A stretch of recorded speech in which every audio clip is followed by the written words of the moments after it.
தெரியுமா, நீ பார்க்குற எல்லா உயிரும் இந்த மாதிரி தான் எப்பவுமே இருந்துச்சுன்னு? இது எல்லாம் உருமாறி வந்தது. இதுதான் எவல்யூஷன். ஆனா அந்த மாற்றம் எப்படி ஆரம்பிச்சது தெரியுமா? முதலில் வாழ்க்கை ரொம்ப சிம்பிளா தான் இருந்துச்சு. சின்ன சின்ன உயிர்கள் தண்ணீரில் மெதுவா நகர்ந்து கொண்டிருந்தது. ஆனா அந்த உயிர்கள் எல்லாம் ஒரே மாதிரி இல்ல. சில கொஞ்சம் பெரியது, சில ரொம்ப சின்னது, சில வேகமா நகரும், சில மெதுவா. இந்த டிஃபரன்ஸ் தான் வேரியேஷன். ஆனா அந்த டிஃபரன்ஸ் எல்லாம் யாருக்கெல்லாம் உதவும் தெரியுமா? இந்த உலகத்தில் எல்லாரும் சர்வைவ் ஆக முடியாது. சில உயிர்கள் வேகமான நியூட்ரியன்ஸ் அடையும், சில உயிர்கள் பின்னாடி தள்ளப்படும். இதுதான் ஸ்ட்ரகல்.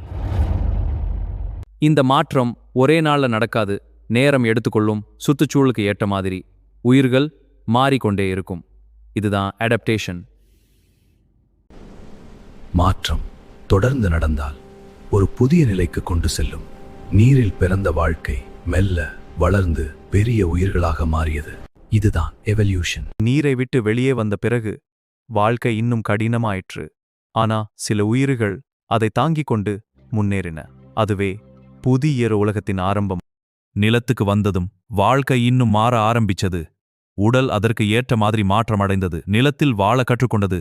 இதுதான் அடுத்த கட்ட எவல்யூஷன். வாழ்க்கை ஒரே மாதிரி இல்லாமல் பல வடிவங்களில் பரவ ஆரம்பிச்சது.